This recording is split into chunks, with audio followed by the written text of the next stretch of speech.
اے اللہ ہم بھٹک گئے تھے، اے اللہ ہمیں معاف فرما دے. لیکن اس توبہ کا تقاضا کیا ہے؟ دیکھو اپنے وجود کو اور اپنے گھر کو اور اپنی معیشت کو اور معاشرت کو، جو چیز خلاف اسلام ہے نکال دو. اگر یہ نہیں کرتے تو کوئی توبہ نہیں ہے، سال بکواس. آپ توبہ کی تسبیحاں پڑھتے رہیے، استغفر اللہ ربی من کل ذنب واتوب الیہ، لیکن جو خباثت کاروبار میں ہے وہ جاری رہے گی. حج کرائیں گے، 2 4 6 حج کیے ہوئے ہیں، لیکن جیسے جاتے ویسے ہی واپس آتے ہیں. جو سودی کاروبار کرتے ہوئے گئے تھے، آتے ہی فوراً دوبارہ اس کو شروع کرتے ہیں. یہ توبہ نہیں ہے. توبہ یہ ہے کہ اپنی ذات، اپنے گھر پہ تو آگے اختیار ہے نا. اگر نہیں تو ڈوب مرو. اگر اپنے گھر پر بھی اجی عورتیں نہیں مانتی ہیں، تم مر جاؤ.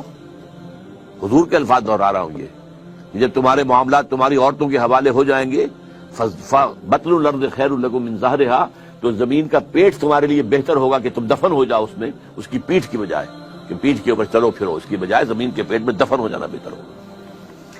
اپنی ذات پر، اپنی معاشرت پر، اپنی معیشت پر. پاکستان میں تو ابھی تک کوئی اتا ترک پیدا نہیں ہوا جس نے برقع جو ہے زبردستی اتروایا ہو. جنہوں نے اتارا خود اتارا. بھائی 4 پیسے ہو گئے تو اب عورت کا پردہ ختم ہو گیا. پہلے برقع اترا، چادر آئی، چادر بھی پھر اوڑھنے کی شکل میں رہ گئی. اب جو ہے قمیضیں بھی جو ہے ٹائٹ. اب تو جو کچھ ہے میں اس میں کیا بیان کروں آپ سے. کیا اس لیے پاکستان بنایا تھا؟ ترقی ہوئی ہے اگر تو سرمایہ داری کو، اور ترقی ہوئی ہے اگر تو بے حیائی کو. 2 چیزوں میں ترقی ہوئی. This is all that we have got. تو یہ تلخ حقیقت ہے. توبہ افراد کریں، جو توبہ کر لیں صحیح معنی میں توبہ، کہ اپنی زندگی سے غیر اسلامی کام فارغ کر دیں. اپنے گھروں میں جا کر شرعی پردہ نافذ کرو.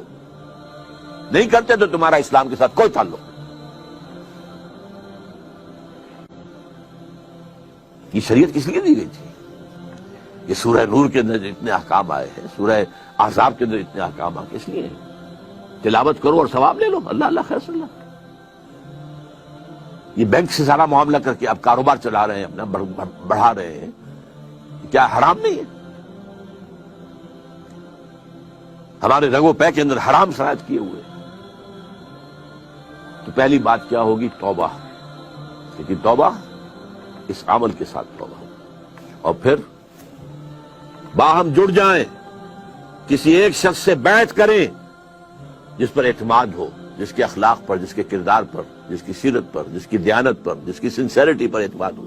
بیعت کریں، جو تم حکم دو گے کریں گے.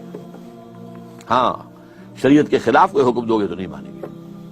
Within the parameters of the شریعہ جو بھی آپ حکم دیں گے ہم کام کریں گے. مشورے دیں گے ہم، لیکن مشورہ رہے گا. یہ نہیں ہے کہ ہم کہیں کہ صاحب ہماری گنتی زیادہ ہے، ہماری بات چلے گی، آپ کون ہوتے ہیں امیر صاحب، آپ گھر بیٹھے. نہیں، یہ مغربی جمہوریت ہے، یہ اسلامی جمہوریت نہیں ہے. یہ تو ہے عوام کے کرنے کا کام کہ ایک انقلابی جد و جہد کے لیے انقلابی جماعت بنائے. ہم نے اللہ کے فضل سے بنائی ہے، نیو رکھتی ہے، بنیادیں ہیں.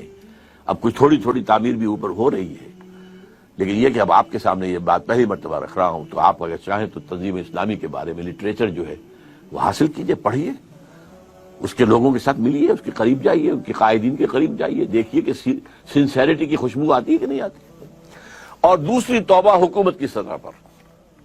وہ توبہ کیا؟ پاکستان کا دستور منافقت کا پلندہ ہے. اس میں سے منافقت نکال کر باہر کر دیں.